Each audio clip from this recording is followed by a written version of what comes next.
Olá, tudo bem com vocês? Estamos de volta com o nosso Conexão Saber. Hoje com um tema muito instigante. Estou aqui acompanhado, do meu amigo Bruno. Preparado, Bruno, para falar sobre superproteção? Preparado. Você foi um filho super protegido? Olha, super eu não digo, mas protegido devo ter sido, Sim, viu? né? Ah, foi. Tá certo. Em alguma dose eu fui sim. Esse é um tema bem complicado de discutir, né? Porque é difícil definir aí os limites entre a proteção sadia e a superproteção. Por isso eu montei aqui um roteiro e a primeira pergunta introduz exatamente a questão de quais os danos mais evidentes que poderíamos enumerar em relação à superproteção. Quer começar, Bruno? Olha, quero. Eu nem pedi para você se apresentar, porque vocês já conhecem o Bruno, sim, né? Sim. Então, vocês já conhecem. E tem o meu canal, o meu ensino lá, que os cortes daqui eu coloco lá para linkar os vídeos daqui também. Então, legal. A gente já tá bastante programas fazendo isso, né? E, cara, é muito interessante essa pergunta. Até brinquei agora em off que vale o programa inteiro, né? Mas acho que ela pode ser respondida de uma forma muito rápida, mas eu acho que a forma mais alongada e talvez quase que infinita seja mais interessante do que, né, colocar aqui uma pedra e dizer que pode isso acontecer ou não, né? Mas eu... num olhar mais desenvolvimentista, que tem sérios problemas, ou então que pode, né, nos fazer cair em falácias e tal, eu acho que é interessante que o principal, inclusive com Lacan, né, o principal dano que poderia acontecer numa superproteção é justamente a não instauração da metáfora paterna. E, primeiro de tudo, né, não é relacionado à mãe, né, a mulher, a pessoa que exerce no caso, a pessoa feminina que exerce essa função. É justamente a ideia da função mesmo. Né, porque tanto a metáfora paterna quanto essa função materna são funções. Então, essa superproteção que pode ser, né, em conjunto com os dois cuidadores ali, ou então com os cuidadores mais imediatos, elas vão dificultar a incidência da metáfora paterna mesmo. Que é o quê? É promover uma separação entre a criança e no caso aí, a primeira cuidadora, o primeiro cuidador que vai ter vai ocupar esse lugar de mãe.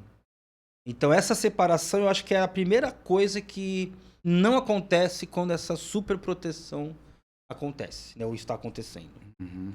Né, no sentido de, né, aí o que seria essa instalação da metáfora, né, da metáfora paterna? É a instauração, pelo menos ali, mais uma vez, né, adotando uma perspectiva mais desenvolvimentista, seria seria o início da castração, né? Seria a mãe apresentando o filho ao pai. E o que é esse pai? Ou no caso, né, o nome do pai, como, né, lembrando mais uma vez o Lacan, né?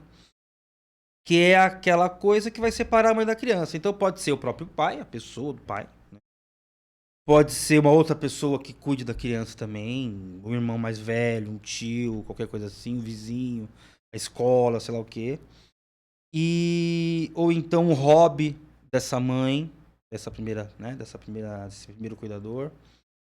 Alguma coisa que separe a criança. Por quê? Porque isso vai causar um desinvestimento, um desinteresse por parte da mãe em relação à criança.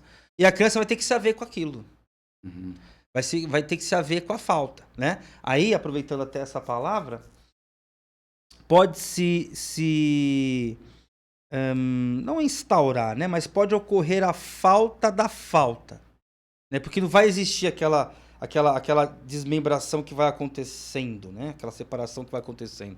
Porque pro bebê, num primeiro momento, aquele corpinho, aquele pedaço de carne que está sendo investido até de linguagem, se a gente, né, em sentido imaginário puder considerar, ele não sabe que ele tem um corpinho diferenciado da mãe, né, separado da mãe. Ele nem tem um ele ainda ali. Só tem o corpinho, só tem o choro, tem a fome, tem o desconforto, etc. Então, essa metáfora paterna, ela vai esgarçando esse laço, né? E, até aproveitando a palavra, né? Essa superproteção pode ser um nó nisso aí. Então, esse nó, ele não é uma coisa muito benéfica para a criança. Porque vai, né? Bom, aí também tem aquelas coisas de, né, o que é bom, o que é ruim, tem toda aquela questão das perspectivas, né? Mas é interessante que isso vai deixar marcas, e muitas vezes são marcas que, independentemente se a sociedade está certa ou não, são marcas que vão atrapalhar a vida, né? Vão deixar, assim, situações um tanto quanto... Como é que eu vou dizer? Que é um assunto e uma pegada delicada, né? Mas, assim, não vão facilitar. Entendi. Né? Não vão ajudar muito, né? Eu também estou meio enviesado porque essa questão da pós-modernidade e tudo mais, uma certa noção, né, de normalidade que a gente encontra no mundo, né, no mundo cotidiano, né? A gente pode, obviamente, né, superar isso e saber que muita dessa normalidade, na verdade, é patológica, né? E também tem a ver com o nosso assunto hoje. Mas eu acho que existem certas situações que mais atrapalham do que ajudam, né? E isso aí, essa superproteção, né? Essa dificuldade, nesse primeiro momento, principalmente dos pais, de promover esse desenlace, né? De promover esse esgarçamento, essa distância, né? Esse distanciamento, esse espaçamento, que é até melhor do que distância, né? Tornar esses laços um pouco mais frouxos, né? Não é tão simples para os pais também, mas é interessante que aconteça. Nesse sentido, não querendo facilitar demais um conceito tão complexo, né, como foi colocado, mas aí faltaria esse impulso à autonomia, né? Isso. Eu gosto muito, quando eu discuto essa questão da superproteção, de lembrar de um psicanalista chamado Winnicott, que discutiu bastante a natureza propriamente da própria criança, que é a ideia de que a criança, inicialmente, ela tem uma dependência absoluta. Essa dependência absoluta faz com que, pelo menos nos 2, 3 primeiros anos, ela precise muito, né, da ajuda dos pais, e particularmente da mãe. Mas, lentamente, ela vai entrar num aspecto de uma dependência relativa até chegar a uma autonomia. Autonomia entre aspas, né? Mas vai chegar a um estado em que pode viver mais à parte. É uma autonomia um pouco mais separada, né? Separada, não tanto alienada, não tão assim. autônoma. Mas e o que o Bruno colocou é exatamente esse perigo da intrusividade, né? De pais que se tornam intrusos, porque querem ser demais aquilo que poderiam ser de menos. Ou seja, né, amparar demais a criança talvez não signifique querer ajudar a criança, e sim querer que a criança fique marcada por essa dependência. Pessoas muito insatisfeitas na relação tentam ser super protetoras porque parece que a criança é essa tábua de salvação. Ou você ou nada. Já não me importo mais com meu marido, com o casamento, então me sobrou você. E nesse sentido, né, nós teríamos uma intrusividade. A criança teria esse outro como alguém que o devora, como alguém que não permite, né, esse nascimento simbólico. Isso. Sim, e aí, essa é a grande angústia do tema. Onde começa a superproteção e onde termina a proteção sadia. Não é fácil. Eu sei porque eu sou pai, tive relação com crianças, eu sei o quanto você fica angustiado em perceber aquele pequeno ser diante de um mundo monstruoso, apático. Então é lógico que você quer proteger, mas você tem que tomar muito cuidado, porque proteger demais é desconfiar da capacidade também da criança. É uma forma, né, de desconsideração. Antes de mais nada, você está dizendo que a criança é incompetente. E ela vai entender isso com o tempo, né? E é quase um processo de, não diria desumanização, porque desumanização é o processo inverso, né? Então você precisa ser humanizado para depois ser desumanizado. Mas é uma coisa, é quase como uma não humanização. Porque nesse tipo de situação, né, nesse tipo de relação, a criança ou até o outro, né? Agora podemos até falar de forma geral, mas ainda ficando aqui, acho que é até mais interessante. A criança ela se torna um objeto. Ou pelo menos ela não deixa de ser um objeto. É verdade. Né? Então o bebê, ele é um objeto dos pais. Ou uma desculpa, né? Sim, um muro entre os dois. A relação já não vai tão boa, né? Como você comentou, né? Então surge ali uma criança, ou até um segundo, um terceiro filho, que é pra tentar, né? Não, vamos mudar alguma coisa aqui e tal, né? Aí não deveria ser o caminho a ser tomado, né? Claro que as coisas podem sair com outro, né, por outro caminho, mas é um começo já um pouco mais desafiador, né? E tem um caso que eu acho interessante, que ainda nessa primeira pergunta, né? É um caso de perversão, já é documentado, tal, só infelizmente não tem o artigo em português, só está em francês, mas está no livro do Bruce Fink, de Introdução Clínica à Psicanálise Lacaniana, né? Quando ele ilustra os estudos dele, a explicação dele de perversão, com base nesse caso. E é interessante que tem lá um casal lá na França, tal, né? Aí nasce o menino e a mãe não se desapega dele, não se desgruda dele. Então o menino, ele vai ficando ali objetivado, né? Objetificado. E o pai também, não que a relação deles tenha sido ruim, pelo que eu li do relato, né? Apesar de, né, é um relato de meio que segunda mão, porque é o Bruce Fink falando do caso, né? E o caso, inclusive, chama-se a fetichização de um objeto fóbico. É bem curioso, né, o caminho que esse garotinho toma, né? E os significantes vão marcando esse menino. Mas, voltando à relação dos dois ali, né? Da mãe e do bebê, do filho... É uma situação bastante... Né, a mãe não deixa ele sair de perto, né? Lógico, né? Obviamente que é quase que impossível isso acontecer, mas é interessante porque não acontece aquilo da função simbólica, do início do simbólico, né? Daquilo que pode não ser. Não, o moleque é. Não tem dúvida, né? Em relação à mãe sobre o moleque, né? O menino lá. Nem lembro o nome do garoto. Mas é interessante que a coisa vai se dando assim, ele vai crescendo. Chega uma hora ele tem uma crise de apendicite. Lá pelos 6 anos, 7 anos, alguma coisa assim. E aí ele vai pro hospital, é internado e tal. E aí o pai dele...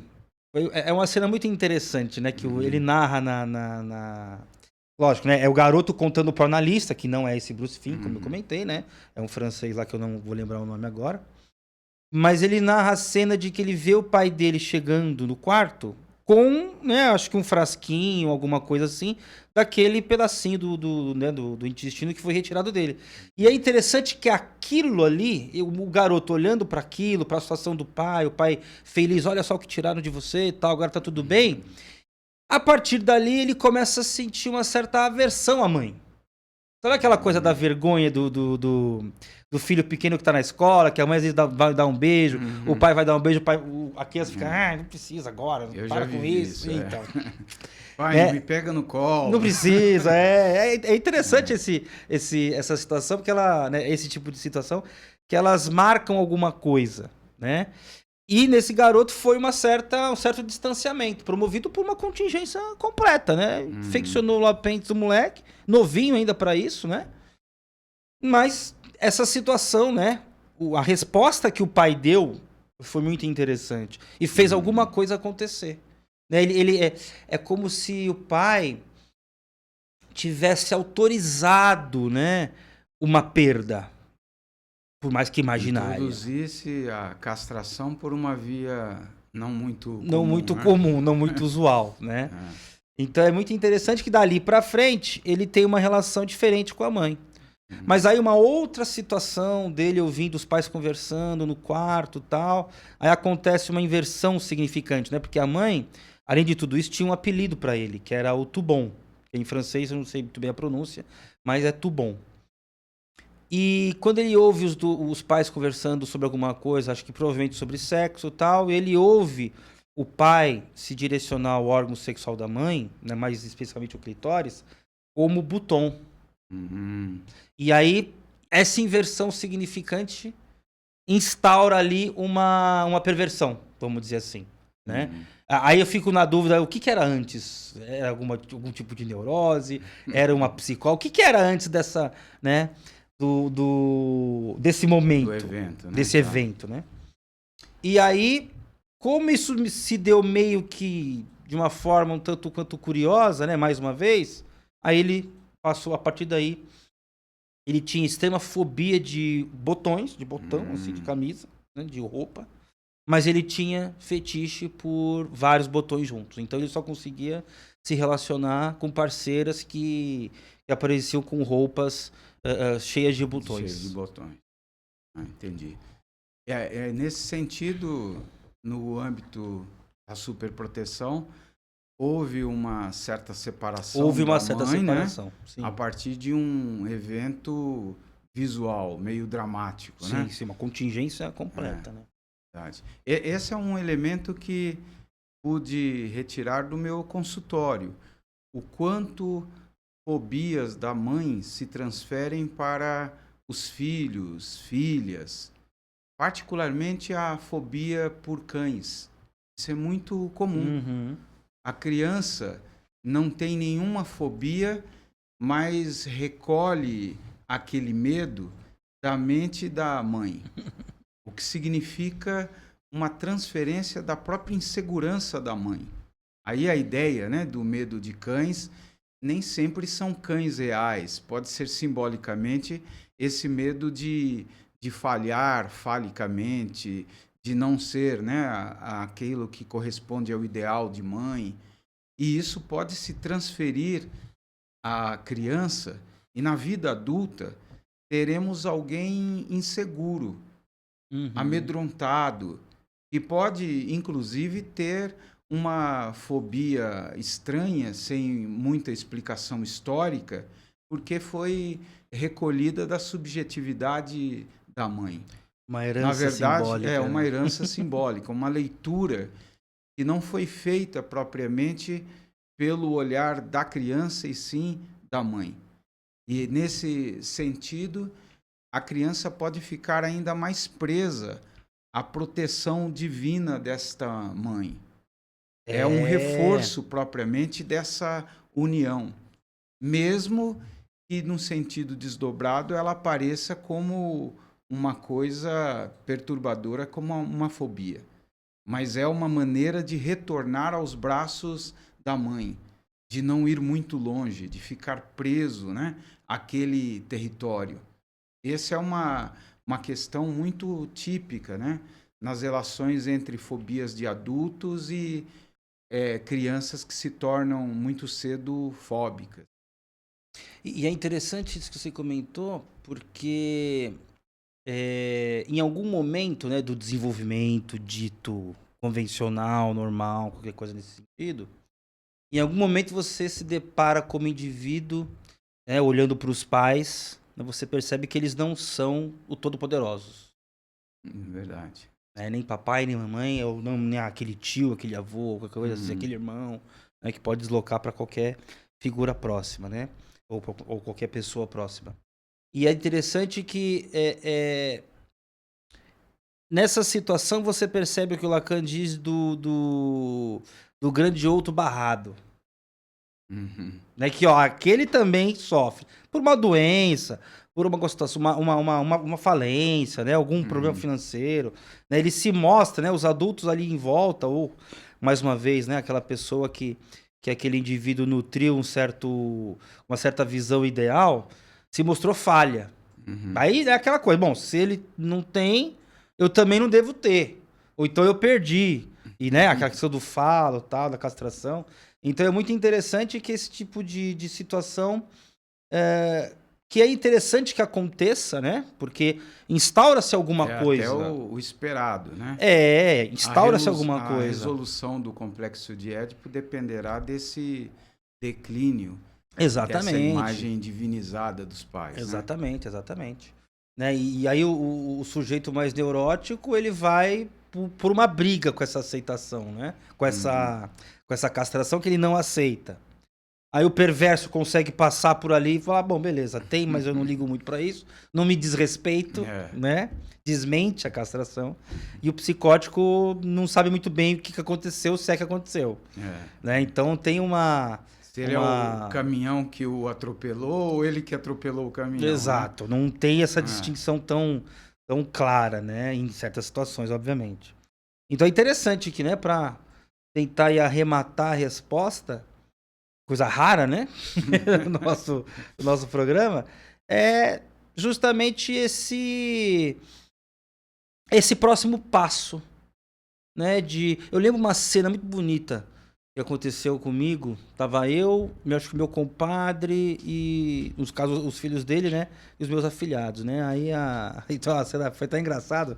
A gente tava num parque e a Giovana, que é a afilhada, ela já tem ela vai fazer 18 segunda-feira agora. E ela devia ter uns 10, 8, não sei. Aí tava no parque lá, tava aqui naquela caixa de areia, né? Até um garotinho que tava com uma colher de areia e ia comer. A mãe deu um tapa na mão dele, foi engraçado. Mas a minha filhada tava com um triciclo. Aí uma bicicletinha, não lembro agora exatamente. E ela tava lá pedalando e tal, e caiu. No que ela caiu, eu fui logo querer ajudar. Aí o meu compadre falou, não, deixa. Ele deve, né, ele já viu que não foi nada grave, deixa ela se virar. Então essa cena me marcou muito, porque olha que interessante. Né? Quer dizer, ela caiu, não procurou ali e tal, mas ela foi se estabelecendo sozinha, né? Se restabelecendo sozinha, né? Mas lógico, né? Os adultos estão ali perto, olhando, lógico. Né?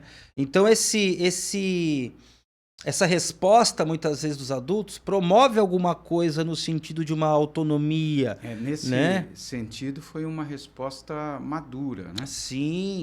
Uma pessoa que está mal resolvida... Eu até fui mais desesperado que ele. Então, ela pode perceber nas deficiências da criança as suas próprias deficiências, né? Isso é muito típico no consultório.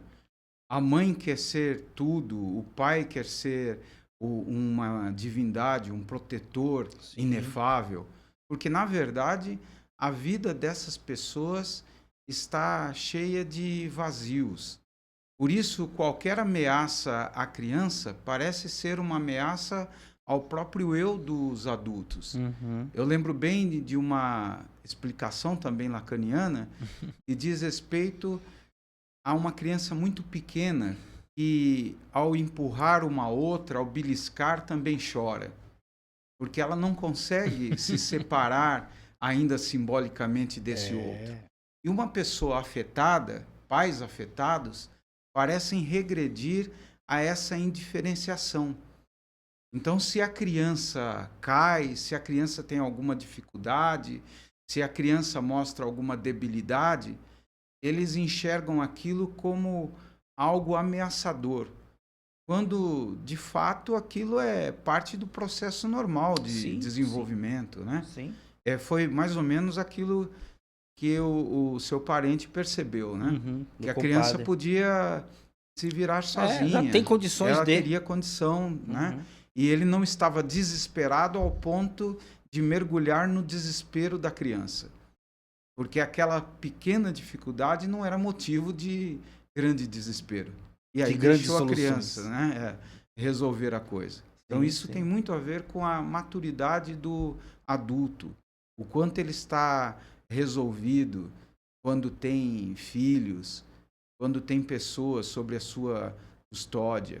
Sim. Quando não está resolvido, quer ser mais do que deveria ser para a criança. Esse é o grande mal. E, na verdade, estou dizendo isso para introduzir a segunda questão. Amar demais, então, não é bem amor. É uma outra coisa. Concorda com isso, Bruno? Concordo, sem dúvida. É justamente aquela formação reativa, né? Um mecanismo muito, muito curioso de defesa, né? Então, você projeta ali no mundo externo aquilo que não consegue ver muito bem no mundo interno, né? Para dizer bem de forma bastante coloquial, né? E aí aquele amor que parece muito amor, que não tem alguma dose, obviamente, Lógico. mas é que aquilo ali esconde alguma coisa. A gente pode eu não tenho nenhuma referência concreta, né, de caso, mas apesar que eu nunca atendi, né, no que eu quero dizer. Mas tem muitos estudos de psicanalistas que notam que aquelas mães que têm depressão pós-parto é porque não estava muito afim de ser mãe naquele momento, com aquele parceiro, naquela situação, alguma coisa assim, né, ou não queriam mesmo, e acabaram engravidando e tal.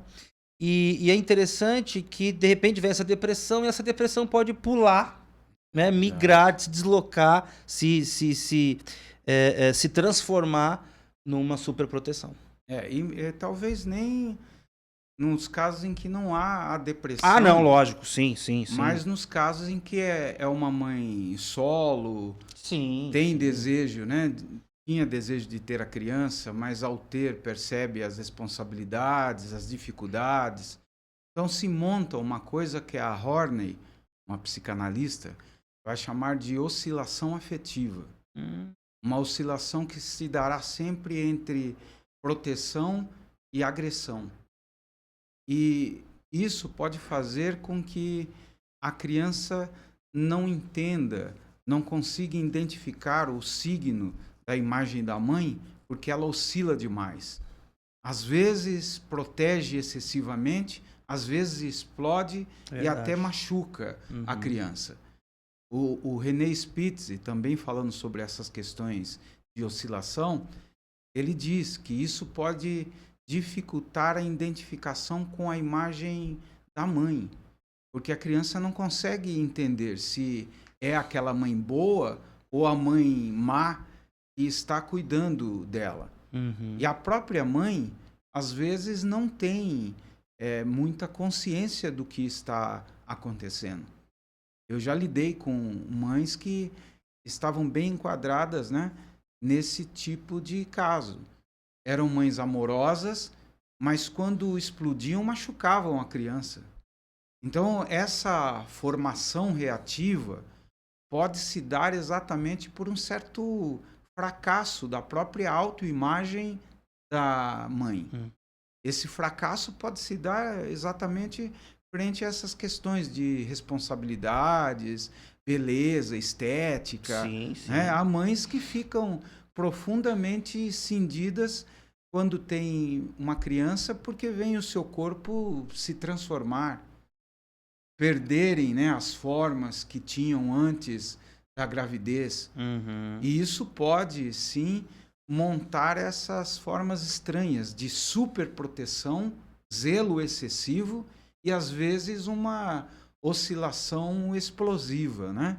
Em que a mãe passa a ser até uma torturadora, em alguns casos, da criança. E é lógico que isso é bem negativo para o desenvolvimento normal, né? Porque a criança não sabe se ela tem um ursinho de pelúcia diante dela ou um dragão. Você vai ser comida pela mãe ou protegida, né?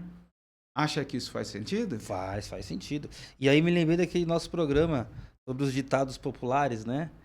E quando a esmola é muita, o santo desconfia. Por quê? Porque tem alguma coisa... Aí é Lacan mais uma vez, né? Hoje acho que o programa vai ser bastante lacaniano. O próprio Lacan disse que todo excesso esconde uma falta. Eu sou o contraponto. Eu faço com que você não se perca demais no Lacan. Ah, não, mas Não, tranquilo. Mas é legal esse contraste entre um e outro. Lógico, é muito interessante, né? Freud, eu acho hoje Lacan inevitável, inexorável, incontornável, Ele é mas muito não importante, incontestável, né? A gente tem sempre que, de vez em quando, brigar, né? Ficar brigando com ele porque a gente gosta dele, assim como o Freud, né? Mas é interessante que ele diz que toda falta esconde, né? Todo excesso esconde uma falta, né? Então, alguma coisa está sendo tentada ali, né? Tá tentando ser tamponada. O que, na verdade, é a própria ideia de formação reativa do Sim, Freud, né? sim, Ou seja, sim. quando há um excesso é porque há alguma coisa que se esconde atrás daquele excesso, né? Exatamente, sem dúvida, sem dúvida. E aí pode ser por vários motivos, né? Pode ser até, por exemplo, enquanto você estava enumerando alguns exemplos, pode ser aquela pessoa, né? Aquela mãe que, mediante a gravidez, o parceiro perde o interesse. É, isso mesmo. Né? Então, aí, ao invés de dar raiva ir para esse parceiro, vai para a criança. Desloca-se para a criança. Aí se torna amor demais, isso. né? Tem aquela questão também, né, que isso é uma situação bem... E até a voz, né? A gente está colocando muito a questão da mãe, do pai, porque evidentemente são esses imaginariamente, cuidadores. sim, mas sim. eu lembro de uma avó que era zelosa de uma forma extremada, né, em relação aos netos. E, na verdade, havia uma certa agressividade, hostilidade em relação aos filhos. Então, a ideia dos netos, por exemplo, se afogarem na piscina, uma das suas imaginações prediletas, estava vinculado a um desejo de que os netos morressem para que os filhos sofressem. Porque os filhos queriam que ela fosse uma espécie de empregada, cuidasse absolutamente dos netos. E a postura fóbica em relação aos netos escondia também um certo teor de agressividade. E o que fazia com que o zelo fosse exagerado, fosse uma coisa meio caricata. Não havia grandes perigos, mas ela colocava aquilo de uma forma quase que alucinatória, delirante, né? Porque, no fundo, tentava esconder de si mesma o ódio que sentia dos filhos e se deslocava para os netos. Então, isso pode acontecer também num sentido de um Édipo expandido, né? Com outros seres parentais. Interessante essa noção do Édipo expandido, né? Aí vem aquela coisa do patriarcado, tudo aquilo ali vai se misturando, né? Mas veja como que a situação vai se construindo de tal forma que muitas vezes o que a pessoa tem a fazer é se defender por meio de uma coisa totalmente deslocada, que é aquela coisa do exagero, que é aquela coisa da fobia, né? Imagina, a fobia de um botão. Né? Como é que, né? Por que um botão, um cachorro? Bom, cachorro, se a pessoa teve ali um histórico, você pode até falar alguma coisa, mas é claro que quando se trata de fobia, se trata do inconsciente se trata daquilo que não foi muito bem compreendido, não ficou muito bem esclarecido, que também não é bem assim também, né? A gente vai avançando nos estudos e vai olhando casos que também não se encaixam muito nessa noção, né? Mas é interessante como isso é um mecanismo, querendo ou não, de defesa, porque ali alguma coisa se estabelece, né? O sujeito não sucumbe, né, às próprias fantasias, né, agressivas e tudo mais, né? Não vê essa parte de si mesmo que não é desejável para ninguém, inclusive. Por isso a questão de verdade, por exemplo, abrir um parênteses, né? Essa verdade, o negócio da verdade é muito legal, mas a verdade é tão importante, mas tão importante, que ela precisa ser administrada em doses homeopáticas. Não é de qualquer jeito, em qualquer lugar, com qualquer pessoa, né? Mas o assunto é bem interessante, né? Esses exemplos... E é importante sempre ter em mente o que você está colocando. Ninguém é totalmente vilão. Exatamente. Ou mocinho, herói. Exatamente. Quando a pessoa super protege, ela não consegue entender por que faz normalmente aquilo. Eu já ouvi muitas vezes dentro do consultório, pessoas super protetoras queriam ser menos protetoras, mas cediam sempre aquele impulso. Eu lembro uma vez de uma mãe que levou a filha, que já tinha na época eu não me engano, estava entre 17 e 18 anos, estava até para entrar numa faculdade, estava pensando em fazer um vestibular. Mas eu sei que a mãe falou a sessão inteira. Eu deixei que as duas entrassem, né? E a mãe falou a sessão inteira e eu dei corda, deixei. E aí no final eu disse, você percebeu que só você falou? Você disse que quer a emancipação dela, que ela seja mais forte, mas você nem mesmo perguntou se o seu ponto de vista é o ponto de vista que ela endossa. Não seria bom escutá-la? A filha esboçou um sorriso e começou a falar. E aí, na segunda sessão, eu até impus um limite. Falei, olha, eu só vou atender sua filha se ela vier sozinha, sem a sua companhia. Porque tudo bem que você participou dessa primeira entrevista, mas o que eu quero é que ela tenha a capacidade de fazer as suas próprias escolhas, né? E para isso, você vai ter que deixá-la um pouco mais. Eu sei que vai te doer, mas se separar é uma coisa importante para que ela sobreviva. E, de fato, essa menina ficou 3 ou 4 anos fazendo terapia e, no final da análise, ela já estava na faculdade de psicologia, tinha se desenvolvido muito bem, mas é evidente que a mãe não gostou muito dos progressos que ela fez, né? Então, vejam, era uma mãe, aquela mãe típica italiana, uma mulher, né, com um corpo grande, faladora, amorosa, mas que queria devorar a filha. E sem a terapia, provavelmente a filha ficaria presa num sentido parasitário, quase que simbioticamente a essa grande mãe que eu costumo chamar de mãe dragão, mãe devoradora, né? Porque acaba por devorar totalmente, pela bondade, os seus filhos, né? Essa é a pior mãe. Eu até brinco com os meus alunos que é uma peste. Por quê? Porque a mãe má, você se livra fácil. É Você mais num evidente, salto, né? é mais evidente. Num salto você sai da casa, vai viver sua vida. Mas uma mãe boa, uma mãe devoradora, é o oposto disso. Sempre que você esboça ter uma vida à parte, você se sente culpado. E ela faz questão de manter aquele domínio a partir exatamente da culpa. Quando você começa a se separar, você ouve, você quer matar sua mãe, você vai conseguir, desse jeito você acaba com a minha vida. Tudo isso tem a ver exatamente com esse aspecto, com essa parte devoradora da mãe. E que ela faz bem intencionada. Ela acredita propriamente que está fazendo o melhor. Sim, sim. É por isso que em sua mente ela não é a vilã, mas em seus comportamentos se transforma no pior obstáculo para o desenvolvimento das pessoas próximas, né? E veja como aí tá marcada bem, né, bem claramente a ambivalência, né? É um objeto bom ou um objeto ruim? É isso mesmo, verdade. O que eu faço com isso? Aí, novamente, aquele aspecto da oscilação afetiva, né? Oscilação, isso aí. É muito comum isso ocorrer. Nessa oscilação, uma mãe desse tipo que acabei de exemplificar, ela é muito boa, protetora, coloca comida no prato dos filhos, mas basta uma pequena rebelião do dominado e ela se transforma na bruxa, naquela que está disposta a torturar, a fazer com que os filhos sintam toda a culpa do mundo.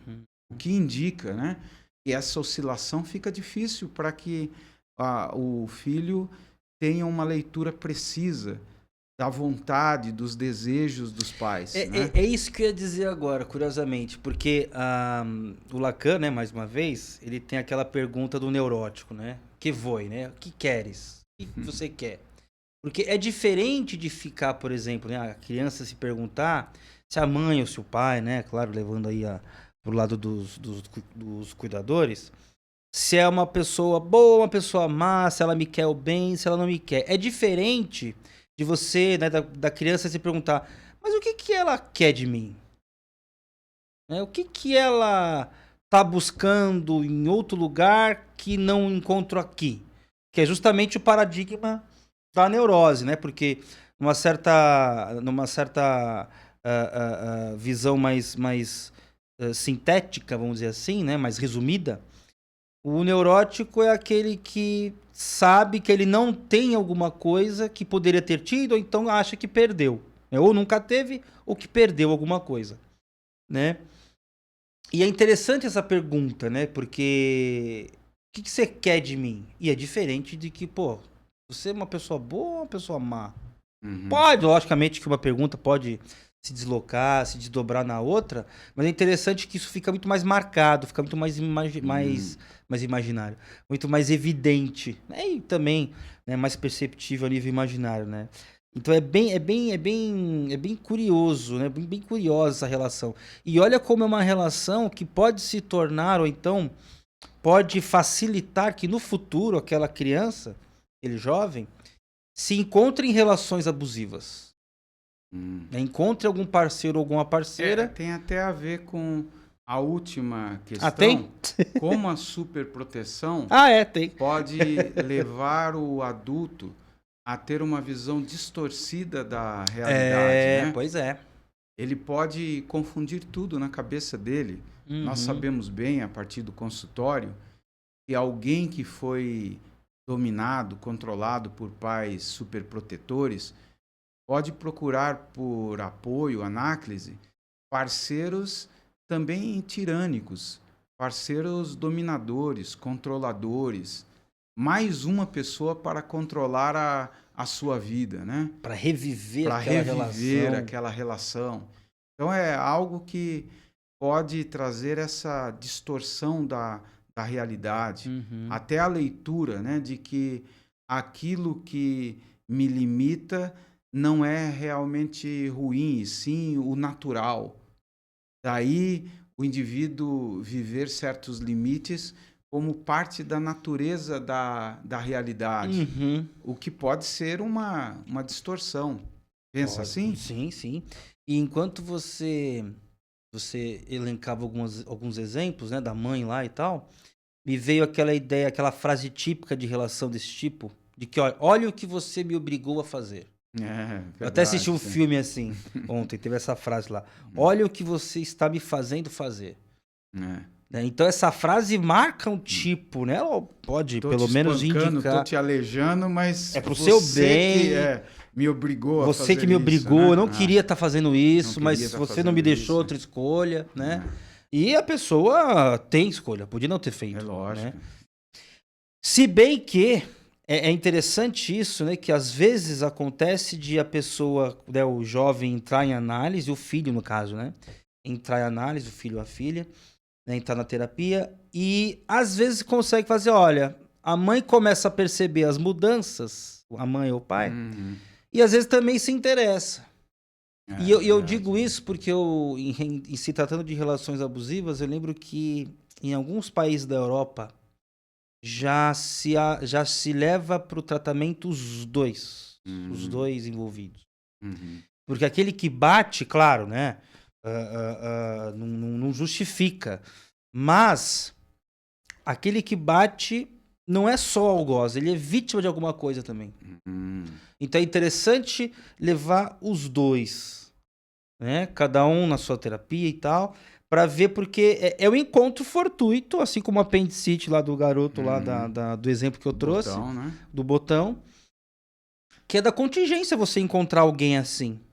Né? Porque a gente vê no consultório que às vezes a pessoa tá lá na terceira, quarta, quinta relação abusiva, né? E pelo meio do caminho ela conhece outras pessoas, outros tipos de pessoas, né? Entre esses intervalos. E essas relações não vingam. Vão vingar a relação mais complicada que justamente leva, né? Aquela situação, né? Que leva a pessoa a buscar ajuda. A compulsão, a redição, a repetição, né? Um dos conceitos fundamentais lá pro Lacan, né? Então é muito interessante que isso vai reverberando na vida da Também pessoa. do Freud, né? Ah, A sim. compulsão, a repetição. Ah, não, muita coisa o Lacan só deu um tapa dele, um tapa francês. É que são dois colonizadores brigando. Então, não, peraí. Deixa eu explicar do meu jeito. No começo eu sempre tive essa impressão. Deixa eu explicar o que o Freud explicou do meu jeito. Mas é claro que Lacan... Inclusive, esse é um ótimo programa para fazer. Lógico, né? lógico. Ele trouxe coisas interessantes, coisas novas, né? Então é bem... Inclusive no conceito de transferência. É bem interessante. Mas tem coisa que você fala, não, mas isso aqui... Aí você volta pro Freud, ele só... até uma conversa que nós já tivemos, né? Não foi nem no programa, foi em off. Que Freud ele vai muito pelo imaginário, né? E o Lacan, por causa das influências dele, ele foi tentando construir alguma coisa mais de simbólica, mais de real. Então é bem interessante esse comparativo entre os dois, né? Mas verdade. Isso aí é aquela repetição e tudo mais. Até falando né? da questão, né, da repetição, desse viés freudiano, o próprio Freud vai mostrar que isso pode gerar uma rigidez. A ideia da própria repetição do mesmo voltar sempre pro exatamente mesmo, né? essa rigidez do caráter, da personalidade que vai se formando. Leituras muito prontas, né? Homens bons precisam ser fortes. Eu já ouvi isso dentro do consultório. Se o homem não tiver pegada, ele precisa ser forte. Ele precisa, às vezes, até ser cruel, porque aquilo denuncia amor. Ou seja, na verdade, essa Tem leitura alguma coisa estranha aí. é uma leitura rígida, uma leitura histórica que foi dada por outras pessoas, por outras circunstâncias, e a pessoa passa a reviver como se aquilo fosse muito atual. A grande sacada freudiana é mostrar o quanto o passado antigo parece ser novo quando existe uma deformação da realidade. Nós passamos a viver acompanhados com fantasmas muito familiares. E acreditamos, né, que estamos revivendo aquilo porque é o melhor. Mas não é porque é o melhor, é porque aquilo gerou essa cristalização, esse tom rígido da personalidade. E no caso do superprotetor, isso acontece muitíssimamente. Ou seja, como uma filha que lidou com um pai superprotetor vai se apegar a um marido fraco, a um marido que não corresponda a esse tipo de modelo. Uma mãe superprotetora, como que o marido vai ter, né, amor, desejo por uma mulher que está abaixo desse modelo de superproteção? Minha mãe colocava comida no prato. Eu já ouvi uma vez uma pessoa dizendo, olha, minha mãe acostumava sempre me dar um beijinho quando eu ia dormir, estava sempre zelando pelo meu bem. Minha esposa, no início, começou a fazer isso, e por isso eu me atraí. Mas logo depois ela começou a querer viver outro papel. Aí eu me desinteressei. Então percebam, né, que é exatamente essa cristalização que pode ser criada por essa superproteção, fazendo com que o indivíduo não viva coisas muito novas, né? Se ajuste totalmente àquilo que parece ser mais familiar e, por isso, mais fácil de ser controlado. E, falando em familiar, né, como isso às vezes também se torna estranho. O estranho. Né? Porque, querendo ou não, né, aquele estranhamento que às vezes a pessoa pode perceber, né? Nossa, por que será que está acontecendo isso de novo, né? Mas isso já tive notícias disso, né? É um estranho familiar, É um né? estranho familiar. E até no artigo do estranho eu acho legal que é em alemão é Unheimlich, né? Que é aquilo que foi a qualidade de ser... de ter... É quase como se não é mais familiar. Deixou de ser familiar. Não pertence mais ao reino, né? Que o Heim tem a ver com o reino, né? E eu gosto Aí o Lacan vai fazer da questão do real e tudo mais, né? Vai ter uma outra inclusive uma outra tradução, né? Do desfamiliar e tal. Desfamiliar, é uma possibilidade. Do infamiliar, aliás, né? O desfamiliar é que eu gosto do desfamiliar porque brincando até a coisa da desumanização, né? Porque para você Desumanização. desumanizar, tinha que ter sido humanizado. Então, para aquilo se deixar de ser familiar, foi familiar em algum momento. Em algum momento Só que tem foi algum outro acessado tipo. pelo ego, né? Em algum momento. Ou então, isso é uma coisa interessante. Foi percebido de algum jeito, registrou-se de algum jeito, mas aquilo ainda não ganhou palavra. Que é mais ou menos até a ideia do próprio inconsciente lacaniano, no sentido de não ser nem da esfera do ser, nem do não ser, do não realizado. Só que, para ficar ali tentando se realizar, tá lá marcado de algum jeito. Então, por isso que... Tem uma inscrição, né? Teve alguma inscrição, tá ali, tipo um S1, né? Eu tava brincando aqui no começo tá do Parmênides. Tinha dois caminhos, o da verdade, com V maiúsculo, e o do não ser. Aí, a filosofia inteira hoje, até meados aí do pós-modernismo... 18, 19, né? Até um pouco depois disso, eu diria... Ele ainda. Acho que talvez o Freud é um ótimo marcador para isso. Um grande nome para dizer: olha, antes dele era uma coisa, e depois dele, ou pelo menos ele abriu o caminho para uma outra, né? Que era o S1, era o Parmênides lá. Acho que pouco antes, Nietzsche, né? Sim. Nesse aspecto mais. Porque também Freud não era bem filosófico, né? Ele era bem filósofo. Ele era bem filosófico, mas não filósofo. Aí o Nietzsche se encaixa melhor mesmo, tem razão. Que inclusive abre a porta mesmo do pós-modernismo. O principal questionamento dele é a questão da verdade, né? Sim. E fez muito bem. Pois é. Essa é uma outra pergunta. Uma outra boa pergunta, né? Mas enfim. Eu tava falando do desfamiliar, né? Porque alguma coisa de registrou ali. E aí o encontro favorece essa reatualização. Mas ainda não se sabe muito bem o que é. Porque não chegou à consciência, não ganhou palavra, etc. Né? É bem interessante essa noção. É até a própria imagem, né, dos pais que são colocados no inconsciente como seres superpoderosos. Não barrados. Superproteção, né? E Sim. Acontece muitas não vezes daquele filho playboy fazer uma besteira e contar sempre com esses pais. Até no sentido imaginário, ele acredita que é mais poderoso do que é, exatamente por causa desse estranho, daquilo que parece sempre acudi-lo, sempre vir na hora certa para tirá-lo da enrascada, porque ele é um filho especial. Isso está muito relacionado a esse processo de estranhamento do eu, né? E quanto mais dinheiro a pessoa tiver, mais fácil é disso acontecer. Mais fácil, é verdade. E mais danoso é a besteira do heróizinho aí. Verdade. Infelizmente, nós vamos ter que deixar para continuar esse papo em um outro momento. Mas adorei, né? Bater o papo sobre a superproteção. Nós vamos, daqui a uns 15 dias, voltar a discutir um outro tema. Sim. Agradeço o papo aí, né? Acho que valeu a pena entender um pouco mais esse dilema. Porque nós todos passaremos ou de uma forma ou de outra por esse dilema, né? Você, por exemplo, pelos dois lados, porque foi filho e é pai, foi filho, né? É filho também. Minha filha disse que eu fui super protetor. Eu não acredito nisso, mas isso é assunto para um outro episódio. E eu só tive meus pais, né? Tenho meus pais, né? E não tenho filhos ainda. Tá certo, muito bem.